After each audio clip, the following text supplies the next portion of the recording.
ọ dị mfe nwanne m ije ụwa ọ dị mfe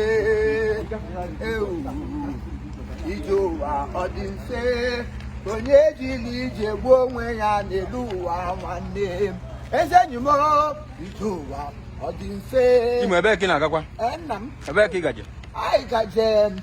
Jump Up Trouser Association ndị niile trouser ha nọ n'elu taa bụ ọgbakọ anyị taa mụ akwụkwa n'onye enwere onye isi anyị ụnụ mmanwụ onye isi anyị na ụdị trọsista mụ akwụkwa n'onye mụnwawa onye akademik ha ya onye na-edere ha akwụkwọ nye m wụ sakatra ma eji ya akwụkwọ na pen aka ọ m garụ na ebiga ihe niile a ga-ebute a ga-eji nwa mbalansị ebute nye m wụ sakatra ha sekretrị gọ sekretrị sakatra ọ bụ ihe m otebụla azabara sekretrị what I am now wụ sakatra ka m gara ugbo onye ala m dere baịbụl si ihe kpọ m n'elu onye ala ala ekwere ebe ọfịs ha dị ọfịs anyị dị na Agaju Onye Junction. Thank you.